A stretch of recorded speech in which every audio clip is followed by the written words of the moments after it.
Hello दोस्तों, एक बार फिर स्वागत है भाइयों का चैनल रिएक्शन बाबा में। मेरा नाम है राम। मेरा नाम है दीक्षा। तो गाइज आज हम जो रिएक्शन करने वाले हैं, एक भाई है, उन्होंने हमें कमेंट किया था, बोल रहे थे भाई सब इसके बारे में बहुत ज़्यादा बोल रहे हैं, आप प्लीज़ इस पे वीडियो बना के लोगों की जो भावना है उनको क्लियर करो। तो हमें एक वीडियो मिला है, दी केरला स्टोरी ट्रू और फेक।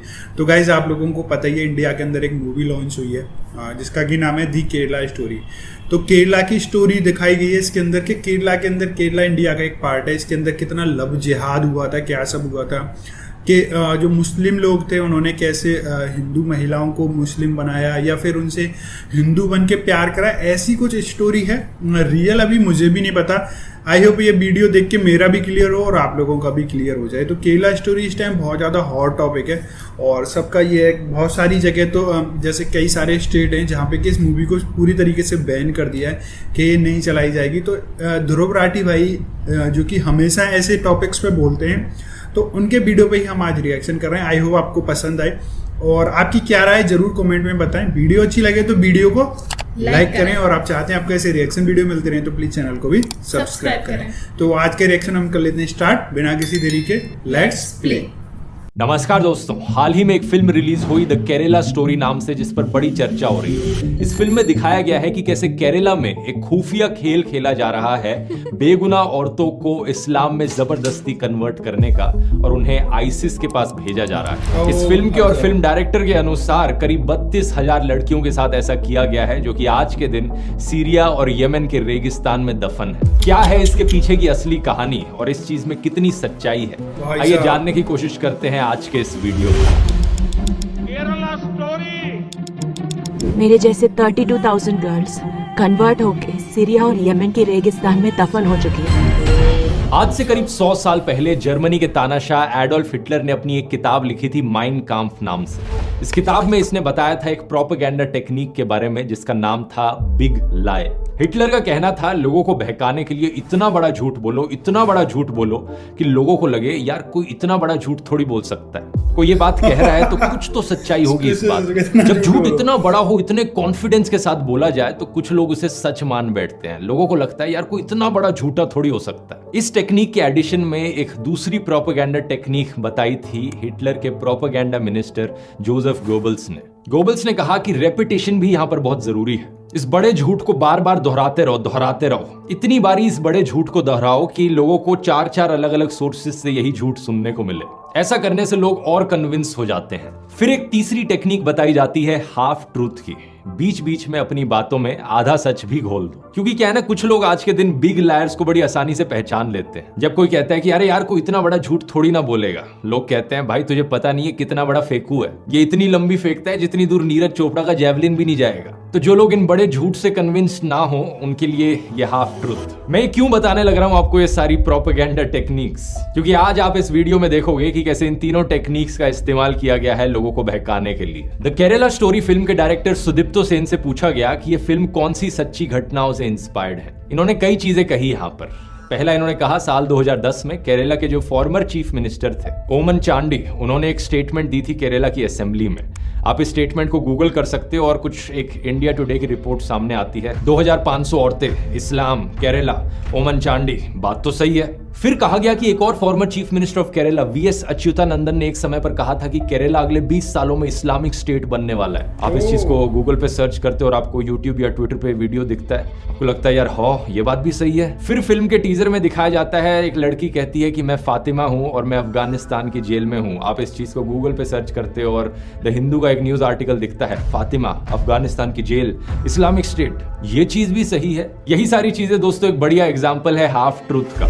ज्यादातर लोग ऊपर से हेडलाइंस पढ़ लेते हैं लेकिन डिटेल में नहीं जाते। पहले आर्टिकल की बात करते हैं, साल 2012 का ये इंडिया टुडे का आर्टिकल। केरला के फॉर्मर चीफ मिनिस्टर ओमन चांडी इन्फॉर्म करते हैं स्टेट लेजिस्लेचर को कि साल 2006 से 2012 के बीच में 2667 औरतों ने इस्लाम में कन्वर्ट किया। 6 सालों में करीब 2500 औरतों ने। लेकिन बात नोट करने वाली ये है कि क्या उन्होंने कभी भी फोर्स्ड कन्वर्जन शब्द का इस्तेमाल किया। उन्होंने कहा कि हम अपनी स्टेट में कोई फोर्स्ड कन्वर्जन नहीं होने देंगे और ना ही हम मुसलमानों के खिलाफ हेट कैंपेन टॉलरेट करेंगे लव जिहाद के नाम पर। क्या यहाँ पर कहीं भी मेंशन किया गया कि कोई भी कन्वर्टेड औरत आईसिस को जाकर ज्वाइन कर रही है? बिल्कुल नहीं। दूसरी साइटेशन देखते हैं, former chief minister VS Achuthanandan का इंटरव्यू। ये केरला के चीफ मिनिस्टर रहे थे 2006 से लेकर 2011 के बीच में। जो वीडियो फैलाया जा रहा है उनका पुराने वाला, इसे सनशाइन पिक्चर्स ने अपलोड किया था, सेम कंपनी जिसने फिल्म बनाई है। सबसे पहली चीज तो इन्होंने इंग्लिश सबटाइटल्स के साथ छेड़छाड़ करी। जो शब्द उनके द्वारा बोले जा रहे हैं और जो सबटाइटल्स यहाँ लिखे जा रहे हैं वो सही नहीं है। दूसरी चीज, यहाँ पर वीएस अच्युतानंदन एक्चुअली में पीएफआई को स्ट्रांगली क्रिटिसाइज कर रहे थे, ये कहते हुए कि वो और धर्मों के यूथ को इन्फ्लुएंस करने की कोशिश कर रहे हैं, जबरदस्ती पैसे देकर उनकी मुसलमान औरतों से शादी कराकर। यहाँ पर भी आईसिस का कोई मेंशन नहीं है। दूसरी चीज, स्टेटमेंट को दिए हुए 13 साल हो चुके हैं। केरला आज भी उतना ही सेफ सेक्युलर स्टेट है जितना 13 साल पहले था। अब अगले आर्टिकल को देखते हैं, जून 2021 का आर्टिकल। यह आर्टिकल बात करता है 4 केरला की औरतों के बारे में जो अपने हस्बैंड्स के साथ अफगानिस्तान गई Islamic state of Khorasan province join करने 2016 से 18 के बीच में। इनके हस्बैंड्स अलग अलग हमलों में मारे गए। इनके नाम है निमिशा आलियास फातिमा ईसा, Sonia Sebastian आलियास Ayesha, marine Jacob आलियास Maryam और रफीला। अगर हम एनआईए की 2016 की लिस्ट देखें of 20 most wanted Indians in Islamic states, तो इन 4 औरतों के नाम यहां भी दिखते हैं। इनके अलावा 2 और औरतें हैं, अजमाला और शमासिया। इन दोनों के हस्बैंड्स कजन्स थे और इन 6 औरतों के हस्बैंड्स यहां आप फोटो में देख सकते हैं। इन 6 औरतों में से 3 ऑलरेडी मुस्लिम थी, 2 ने कन्वर्ट किया क्रिश्चियनिटी से इस्लाम में और 1 ने कन्वर्ट किया हिंदुइज्म से इस्लाम में। तो सिर्फ एक ही औरत यहाँ पर ओरिजिनली हिंदू थी जिसका नाम था निमिशा नायर। क्या निमिशा नायर को यहाँ पर एक मुसलमान आदमी ने लव जिहाद के शिकार में फंसा दिया? इसका जवाब जानने के लिए हम देखते हैं निमिशा के हस्बैंड कौन है। ईजा एक ऐसा बंदा है जो खुद क्रिश्चियनिटी से कन्वर्ट किया था इस्लाम में। उसका पुराना नाम था बेक्सन विंसेंट। बेक्सन का भाई बेस्टिन भी कन्वर्ट किया था क्रिश्चियनिटी से इस्लाम में और वो भी एक और, इन 4 में से एक और औरत का हस्बैंड था। तो दोनों भाई और उनकी दोनों बीवियां सारे कन्वर्ट्स, सारे ब्रेन वॉश्ड। हाल ही में इंडियन सरकार ने इन 4 औरतों को वापस इंडिया आने से रिजेक्ट कर दिया था। इनमें से 3 के video interviews, Nimisha, Sonia Sebastian और रफीला के, आप YouTube पर ऑनलाइन देख सकते हो, YouTube channel straight news global पर। 2020 में इन्होंने इंटरव्यू दिया था और वहां आप असली में देख सकते हो कि औरतें दिखने में कैसी थी, बात करने में कैसी थी और कैसा इनका बिहेवियर था। When there was a Khilafah, when I was a Muhammad, I was happy at that time. So I can never say that Khilafah was wrong. What I did was wrong. That I can't say that because I had a comfortable life there. इस video को देखने के बाद कोई भी देख सकता है कि औरतें अभी भी कितनी ब्रेन वॉश्ड और रेडिकलाइज्ड हैं। लेकिन द केरला स्टोरी फिल्म की जो मेन कैरेक्टर है, कॉन्स्टेंटली वो सिंपैथी इवोक करने की कोशिश करती हैं। फिल्म में जितना बेचारा और इनोसेंट करके दिखाया गया है इन औरतों को, ये इनोसेंस असल जिंदगी के वीडियोस में शायद ही झलकती है। मैं आपसे पूछना चाहता हूं, क्या आपके अंदर सिंपैथी होगी इन रियल लाइफ औरतों के लिए, या फिर आप इन्हें ब्रेन वॉश बेवकूफ कहोगे? क्या आप चाहोगे कि अफगानिस्तान की जेल में ही पड़ी रहे या फिर इंडियन सरकार इन्हें इंडिया में वापस लाए और इंडियन जेल में डाले? ये सवाल मैं आप पर छोड़ता हूं, नीचे कमेंट्स में लिखकर बता सकते हैं आपकी राय क्या है। स्ट्रैटेजिक न्यूज ग्लोबल रिपोर्ट हमें बताती है कि एनआईए की 2016 की चार्जशीट में जिन 20 लोगों को मेंशन किया गया है, वो लोग एक दूसरे से काफी इंटरकनेक्टेड थे जब रेडिकलाइजेशन की बात करी जाती है। तो इनमें से 17 लोग सिर्फ एक सिंगल डिस्ट्रिक्ट से आते थे, केरला में कासरगोड जिले से। 2020 की एक हिंदुस्तान टाइम्स की रिपोर्ट ने बताया कि कुछ और ने बाद में ज्वाइन किया, तो टोटल 22 लोग एक्चुअली में कासरगोड से थे। 2016 का इंडिया टुडे का आर्टिकल बताता है कि एक ट्रेंड है कि सिर्फ सिंगल यूथ यहाँ नहीं जा रहे हैं आईसिस ज्वाइन करने, बल्कि पूरे के पूरे परिवार, यहाँ पर हस्बैंड, वाइफ और इवन बच्चे भी चले गए आईसिस ज्वाइन करने। आर्टिकल में यह भी मेंशन किया गया है कि इससे पहले ज्यादातर आईसिस के रिक्रूट्स एक्चुअली में महाराष्ट्र, कर्नाटक और तेलंगाना से गए थे, केरला से नहीं। लेकिन ये स्टार्ट न्यूज ग्लोबल रिपोर्ट आगे की भी बात करती है। 2018 तक कहा गया कि करीब 60 इंडियंस ने अफगानिस्तान ट्रैवल किया, जिनमें से 26 मेल्स थे, 13 औरतें और 21 बच्चे। ये सब देखकर क्लियरली कहा जा सकता है कि एक प्रॉब्लम जरूर है यहाँ पर। लोगों को रेडिकलाइज किया जा रहा है, ब्रेन वॉश किया जा रहा है आईसिस ज्वाइन करने को। इंटरनेट के जरिए नए modes of communication open up हुए हैं। 2019 में union minister of state for home affairs G Kishan Reddy ने बताया कि इंडियन इन्वेस्टिगेटर्स ने पाया कि आईसिस एक्चुअली में डार्क वेब और एन्क्रिप्टेड प्लेटफॉर्म्स का इस्तेमाल कर रहा है लोगों को रेडिकलाइज करने के लिए और आतंकवादियों को रिक्रूट करने के लिए।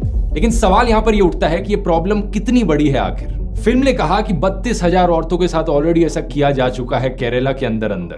आइए इसके आंकड़े देखते हैं। Vladimir Voronkov, under secretary general of United Nations office of counter terrorism, इन्होंने बताया कि 110 देशों से करीब 40,000 फॉरेन टेररिस्ट फाइटर्स सीरिया और इराक में गए कॉन्फ्लिक्ट को ज्वाइन करने। 40,110 देशों से। एक और एस्टिमेट दिया 2018 की study international centre for the study of radicalisation King's College London ने 41,490 लोग 80 अलग अलग देशों से आईसिस से एफिलिएटेड हैं। इनमें से 79% लोग आदमी हैं। इन दोनों रिपोर्ट्स के बेसिस पे एक एस्टिमेट लगाया जा सकता है करीब 40 से 42,000 फॉरेन टेररिस्ट हैं जो दुनिया भर से आईसिस को ज्वाइन करने गए। तो कितने इंडिया से हैं? अमेरिका के ब्यूरो ऑफ काउंटर टेररिज्म ने कंट्री रिपोर्ट्स पब्लिश करी साल 2020 में। इन्होंने कहा सितंबर 2020 तक एनआईए ने 34 टेररिज्म के केसेस इन्वेस्टिगेट किए थे और करीब 160 लोगों को इंडिया में अरेस्ट किया था आईसिस से रिलेटेड। डबल चेकिंग के लिए एक और सोर्स देख लेते हैं। ऑब्जर्वर रिसर्च फाउंडेशन ने एक पेपर पब्लिश किया था अक्टूबर 2019 में। इन्होंने कहा कि प्रो आईसिस केसेस 2014 और 2018 के बीच में इंडिया में थे करीब 180 से 200 के बीच। और ये 200 लोगों का जो अनुमान है यहाँ पर, इसमें सिर्फ वो लोग नहीं है जो एक्चुअली में आईसिस को ज्वाइन करने गए इंडिया छोड़कर, वो लोग भी हैं जिन्होंने आईसिस का प्रोपेगेंडा फैलाया इंडिया में इंटरनेट पर। एक तीसरा सोर्स भी देख लेते हैं। 2019 में इंडियन होम मिनिस्ट्री ने कहा था ये नंबर 155 पर है। अगला सवाल ये कि ये तो ओवरऑल इंडिया के केसेस हुए, केरला में कितने केसेस हैं? तो ये जो 180-200 केसेस का नंबर है, इसमें से 40 केसेस केरला के बताए जाते हैं। तो 200 इंडिया में, 40 केरला में। लेकिन ये नंबर हमें ये नहीं बताता कि एक्चुअली में कितने लोग आईसिस ज्वाइन करने गए थे, क्योंकि इसमें और आईसिस एफिलिएटेड लोग भी हैं, प्रोपेगेंडा फैलाने वाले लोग भी इंक्लूडेड है। एक्चुअली में कितने लोग गए आईसिस को ज्वाइन करने इंडिया छोड़कर? यूएस की डिपार्टमेंट ऑफ स्टेट की रिपोर्ट ने बताया कि करीब 66 नॉन इंडियन ओरिजिन फाइटर्स थे जो आईसिस से एफिलिएटेड थे एज ऑफ नवंबर 2020। सही सुना आपने, सिर्फ 66। 2018 की स्टैट न्यूज ग्लोबल रिपोर्ट ने भी 60 का ही फिगर दिया था, तो ये नंबर उसके बड़े आसपास है। तो इस 60 के नंबर में से कितनी औरतें हैं? करीब 13 औरतें हैं। कितनी औरतें हैं जो केरला से हैं? सिर्फ 6 औरतें हैं जो केरला से हैं। इन 6 में से ऐसी कितनी औरतें हैं जिन्हें बाकी धर्मों से इस्लाम में कन्वर्ट किया गया? 3 औरतें हैं। इन 3 में से 2 क्रिश्चियंस थी और 1 हिंदू थी। तो जो फिल्म में दिखाया जा रहा है ये सिर्फ 3 औरतों के साथ असल जिंदगी में हुआ है, और वो भी वैसे नहीं हुआ जैसे फिल्म में दिखाया जा रहा है। और यहाँ दावा किया गया है कि 32,000 औरतों के साथ ऐसा हुआ। यही है वो बड़ा झूठ दोस्तों। ये झूठ इतना बड़ा है कि कोई आम इंसान इसे सुनेगा तो उसे लगेगा यार 32,000 के साथ नहीं, कुछ तो सच्चाई होगी इसमें, कुछ हजार औरतों के साथ ऐसा हुआ होगा। कुछ हजार नहीं तो चलो कुछ 100 औरतों के साथ ऐसा हुआ होगा। नहीं, सिर्फ 3 के साथ। अब आप में से कुछ लोग कहेंगे यार 32,000 हो या 3 हो क्या फर्क पड़ता है, कहानी तो वही है ना। इसमें प्रॉब्लम क्या है? कई प्रॉब्लम्स हैं। पहला तो ये कि अगर 32,000 की जगह 3 का नंबर इस्तेमाल किया जाता है तो फिल्म का पूरा कॉन्सेप्ट ही फेल हो जाता है। ये कहना कि यहाँ पर एक खुफिया लव जिहाद की कंस्पिरेसी चल रही है, लड़कियों को फोर्सिबली कन्वर्ट करने की और उन्हें आईसिस भेजने की, और इस कंस्पिरेसी का नतीजा सिर्फ 3 औरतें निकली, तो इसका मतलब ये इंडिविजुअल केसेस हैं, यहाँ पर कोई कंस्पिरेसी नहीं हो रही है। दूसरा, इस लेवल तक जनरलाइज करना चीजों को और एग्जैजरेट करना एक बहुत ही बेवकूफी वाली चीज है। यही चीज अगर किसी और इंसिडेंट के साथ करी जाए तो आप कहोगे कि क्या बकवास है ये। एग्जाम्पल से समझाता हूँ। पिछले कुछ महीनों में हमें ऐसे 3 केसेस देखने को मिले हैं जहां पर किसी इंडियन सिटीजन ने चलती हुई फ्लाइट के अंदर किसी और पैसेंजर के ऊपर पेशाब कर दिया। अब इमेजिन करो कोई अमेरिका या जापान जैसा देश एक फिल्म बनाए यहाँ पर इंडिया स्टोरी नाम से, और उस फिल्म में दिखाया जाए कि कैसे ये इंडियंस तो हमेशा पेशाब ही करते रहते हैं औरों के ऊपर फ्लाइट्स में। 32,000 ऐसे इंसिडेंट्स देखने को मिले हैं जहां पर इंडियंस ने पेशाब किया है किसी और के ऊपर। कैसा लगेगा आपको सुनकर? आप कहोगे कि क्या बकवास चल रही है, देश को बदनाम करने की कोशिश करी जा रही है। लेकिन अगर दूसरी तरफ फिल्म बनाने वाला कहे कि यार 32,000 चलो एग्जैजरेटेड नंबर था, लेकिन 3 के साथ असली में ऐसा हुआ है, इसलिए फिल्म बनाना जस्टिफाइड है यहाँ पर, क्या होगा आपका रिस्पॉन्स ऐसे केस में? कोई सेंस है इस बात की? इसी तरीके से दोस्तों 3 लोगों के इंडिविजुअल केसेस को लेकर पूरी केरला स्टेट को बदनाम किया जा रहा है। इस चीज को लेकर जब फिल्म के डायरेक्टर से सवाल किया गया, पूछा गया कि भाई सोर्स क्या है आपके इस नंबर का, तो वो सवालों से भागते रहे। ऑल्ट न्यूज से बात करते वक्त उन्होंने कहा कि जब फिल्म रिलीज हो जाएगी तब मैं अपना डेटा बताऊंगा कि किस डेटा के आधार पर मैंने 32,000 बोला था। द क्विंट को उन्होंने कहा कि ऐसे सवाल पूछने से कोई फर्क नहीं पड़ता, इट इज वेरी क्लिशेड। जब फिल्म की स्क्रीनिंग हुई जेएनयू में तो इन्होंने कहा कि 32,000 वाला नंबर एक आर्बिट्रेरी नंबर था, और जब बात कोर्ट में पहुंची तो इन्होंने फिल्म के डिस्क्रिप्शन से 32,000 वाला नंबर ही हटा दिया और 3 नंबर डाल दिया। सच बात तो यह है दोस्तों कि इन 3 औरतों की ये कहानी भी सुनाने लायक है। अगर ये कहानी सुनाई जाती बिना झूठ और प्रोपेगेंडा के। एक एक इंसान जिसे ब्रेन वॉश किया जाता है और रिक्रूट किया जाता है आईसिस में, वो एक पोटेंशियल थ्रेट है। लेकिन ये प्रॉब्लम कितनी बड़ी है इंडिया में एक्चुअली में, इसे आप बाकी देशों से कंपेयर करोगे तो बड़ी शॉकिंग चीज आपको जानने को मिलेगी। इंडिया में मैंने बताया था ये नंबर 66 के अराउंड है जो लोग आईसिस के प्रोपेगेंडा का शिकार बने। बाकी देशों से 2016 के डेटा के अकॉर्डिंग फॉर्मर सोवियत रिपब्लिक्स में 7000 लोग ऐसे थे। सिर्फ रशिया से 2500 लोग ऐसे थे। फ्रांस में 1700 लोग, जर्मनी में 760 लोग, यूके का नंबर भी 700 के अराउंड था। ये जो सारे देश हैं, इन सारे देशों की पॉपुलेशन इंडिया से कहीं ज्यादा कम है, लेकिन जो लोग आईसिस का शिकार बने वो इन देशों में कहीं ज्यादा है। और यहाँ पर यह चीज भी नोट करने वाली है कि इंडिया में 3rd लार्जेस्ट मुस्लिम पॉपुलेशन है दुनिया में। तो फ्रांस, जर्मनी, यूके जैसे देशों के कंपैरिजन में ज्यादा मुस्लिम्स इंडिया में रहते हैं, लेकिन फिर भी कम आईसिस के रिक्रूट्स इंडिया से देखे गए। आप अगर यहाँ पर एक रेशियो देखो आईसिस रिक्रूट्स पर मिलियन पीपल, तो इंडिया में रेशियो 0.5 पर मिलियन है। फ्रांस में 36 गुना ज्यादा है, यानी 18 पर मिलियन। बेल्जियम में 40 पर मिलियन है और जॉर्डन में 315 पर मिलियन। क्या इस चीज को एक बार भी मेंशन किया गया फिल्म में? कुछ लोगों को बहुत मजा आता है अपने ही देश के एक राज्य को ऐसे बदनाम होते हुए देखकर झूठ के बेसिस पर। ORF की रिपोर्ट में लिखा गया था कि एकेडमिक्स और एक्सपर्ट्स अक्सर ये सवाल पूछते हैं कि इंडिया से इतने कम मुसलमानों ने आईसिस क्यों ज्वाइन करी। इसके पीछे कई फैक्टर्स बताए जाते हैं। पहला कारण इंडियन एजेंसीज का लाजवाब रिस्पॉन्स। आप में से बहुत कम लोग शायद ऑपरेशन पिजन के बारे में जानते होंगे। हमारी एजेंसीज जैसे कि NIA और IB, इन्होंने एक मिशन किया जिसमें 350 वल्नरेबल मलयाली यूथ को इन्होंने आइडेंटिफाई किया और एक डी रेडिकलाइजेशन प्रोग्राम चलाया हमारे नौजवानों को इस एक्सट्रीमिज्म और रेडिकलाइजेशन से बचाने के लिए। एक बहुत ही बढ़िया काम हमारे ऑफिसर्स के द्वारा किया गया। लेकिन पता है शर्म की बात क्या है? हमारे प्रधानमंत्री अपने इलेक्शन के भाषणों में इस अच्छे काम को बताने की जगह इस झूठी फिल्म को प्रमोट करते हैं। आतंकी साजिश पर बनी फिल्म ये केरला स्टोरी की इन दिनों काफी चर्चा है। यहाँ पर एक और ऐतिहासिक ऑपरेशन याद आता है जो इंडियन फोर्सेस ने आईसिस के खिलाफ किया था। एक बड़ा रेस्क्यू ऑपरेशन जिसके ऊपर टाइगर जिंदा है फिल्म भी बनी है। इसकी कहानी अगर आप और जानना चाहते हैं, कुकू FM पर ये वाली ऑडियो बुक मैं आपको सजेस्ट करूंगा। कुकू FM को नहीं जानते, एक बढ़िया ऑडियो लर्निंग का प्लेटफॉर्म जहां पर ढेर सारी ऑडियो बुक्स ऐसे सुनने को मिलेंगी।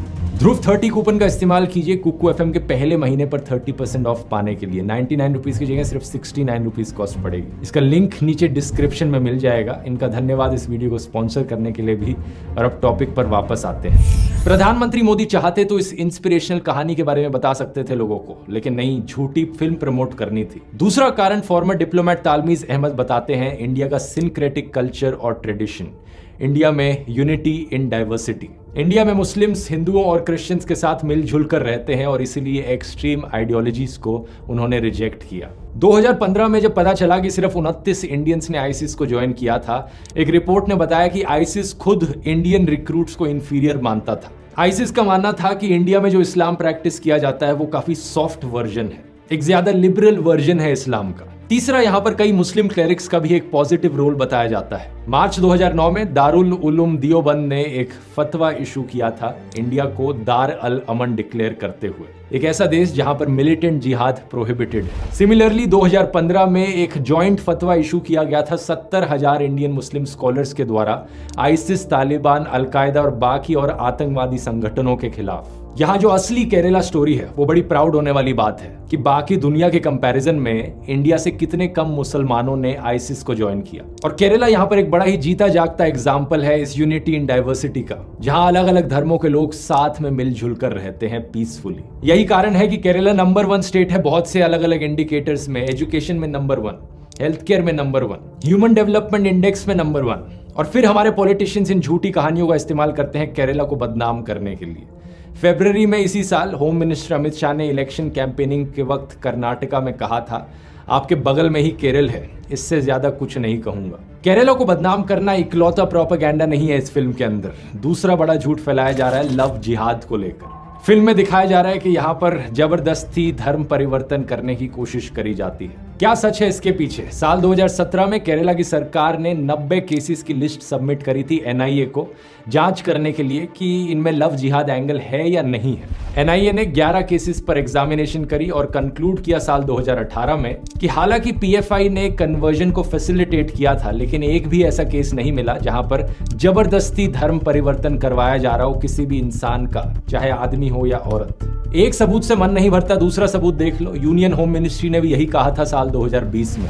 Minister of state for home affairs G Kishan Reddy ने लोकसभा को बताया रिटर्न रिप्लाई में कि अभी तक कोई भी लव जिहाद का केस रिपोर्ट नहीं किया गया है किसी भी सेंट्रल एजेंसी के द्वारा। ये लव जिहाद की कंस्पिरेसी थ्योरी एक बड़ा झूठ है जो बार बार आपको सुनाया जाता है अलग अलग एंगल्स से। पॉलिटिशियंस अपने भाषणों में ये कहते हैं, व्हाट्सएप यूनिवर्सिटी की तरफ से आपको व्हाट्सएप फॉरवर्ड्स मिलते हैं लव जिहाद की बात करते हुए, गोदी मीडिया खबरों में लव जिहाद की बात करता है। इतनी बारी रिपीट किया जाता है इस बड़े झूठ को कि लोगों को लगता है कुछ तो सच्चाई होगी इसमें। वही बात जो मैंने शुरू में कही थी, ये लव जिहाद का पूरा कॉन्सेप्ट ना सिर्फ मुसलमानों को बदनाम करने की कोशिश है बल्कि औरतों के भी खिलाफ जाता है ये कॉन्सेप्ट। खुद ही सोचकर देखो, जो लोग इस चीज में विश्वास करते हैं कि एक औरत को भड़काया जा सकता है एक आदमी के द्वारा, कैसे लोग हैं वो? औरत कोई भेड़ बकरी है क्या? एक औरत का खुद का कोई दिमाग नहीं होता? कोई भी आकर कुछ भी कहेगा, औरत भेड़ बकरियों की तरह इधर उधर चलती चली जाएंगी।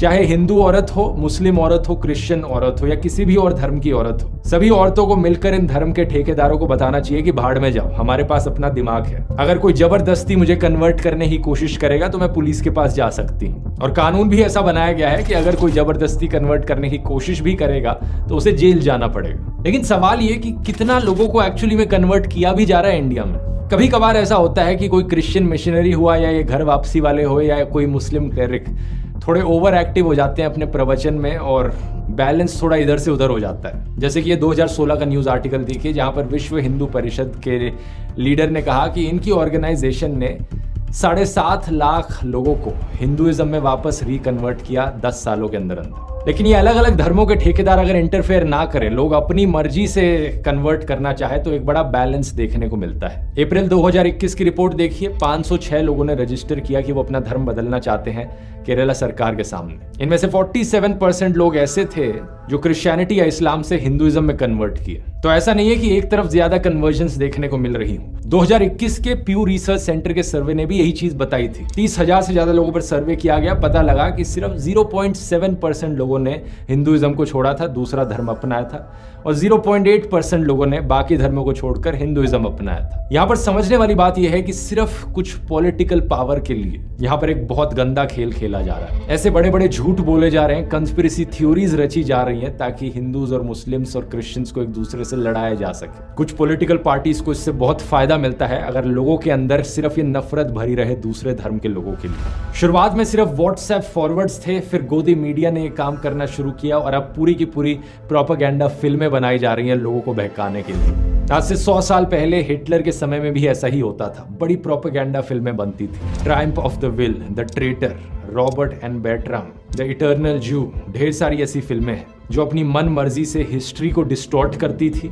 ज्यूज को बदनाम करने का काम करती थी और जर्मन आर्यंस को ग्लोरीफाई करती थी। ऐसे ही बड़े बड़े झूठ उन फिल्मों में भी बोले जाते थे, रिपीट किए जाते थे ताकि लोगों को कन्विंस किया जा सके। ये लोग सिर्फ सत्ता और पैसे के लालच में आकर देश को अंदर से तोड़ने का काम कर रहे हैं। इन नफरत के सौदागरों को एक चीज याद रखनी चाहिए, हो सकता है ये सक्सेसफुल हो जाए थोड़ा बहुत डर, वायलेंस और नफरत फैलाने में, लेकिन याद रखना ये देश भी ऐसा है जिसने बहुत चीजें सही हैं। जब जब ऐसी ताकतों ने देश को बांटने की कोशिश करी है, देश के लोगों ने इकट्ठे होकर बाउंस बैक किया है। आखिर में मैं कहना चाहूंगा, अगर आपको इस टॉपिक पर फिल्म देखनी है तो नेटफ्लिक्स पर ये स्वीडिश टीवी सीरीज जाकर देखिए, द कैलिफेट नाम से। उस फिल्म में किसी को बदनाम नहीं किया गया है, कोई झूठ या प्रोपेगेंडा नहीं फैलाया गया है, बल्कि एक सच्ची कहानी बताई गई है कि कैसे स्वीडन में आईसिस ने रिक्रूट किया कुछ यंग लड़कियों को।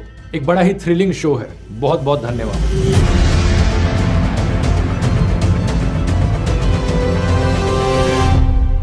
तो गाइस ये वीडियो था भाई, मुझे तो बड़ी इंटरेस्टिंग वीडियो लगी कि जो स्टार्टिंग वाला पार्ट था, इन्होंने बोला था ध्रुव राठी भाई ने कि झूठ बोलते रहो, लोग कब तक नहीं मानेंगे, है ना। फिर और इतना तगड़ा झूठ बोलो कि लोग उस झूठ को सच माने के और सोचे कि यार कब तक इतना झूठ बोलेगा। तो सेम चीज़ इन्होंने बताई थी कि मूवी के अंदर 32,000 महिलाओं का कन्वर्जन दिखाया गया है, जो कि 3 के साथ है। बस 3 के साथ ये चीज़ हुई है, जो कि उन्होंने, जो फिल्म के डायरेक्टर हैं, उन्होंने भी अपना डिस्क्रिप्शन चेंज करा था। भाई साहब 32,000 कहाँ वैल्यू रहती है और 3,000 की कहाँ वैल्यू रहती है।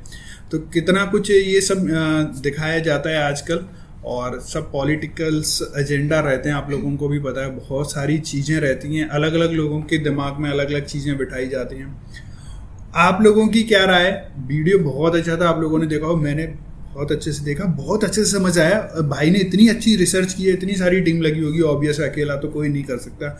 इतनी पुरानी न्यूज़ निकाल के लाना, 2012, 14, 16 की न्यूज़। तो उम्मीद है आप लोगों को वीडियो अच्छी लगी होगी। अगर आपको वीडियो अच्छी लगी है तो ज़रूर इस वीडियो को लाइक करें, और आप चाहते हैं आपको ऐसे रिएक्शन वीडियो मिलते रहें तो प्लीज़ चैनल को भी सब्सक्राइब करें। और गाइज अपनी राय ज़रूर दें वीडियो के अंदर, ताकि हमें भी और अच्छे से समझ में आए। तो मिलते हैं नेक्स्ट और किसी रिएक्शन में, तब तक के लिए thank you so much for watching. Bye bye guys, see you guys, take care guys.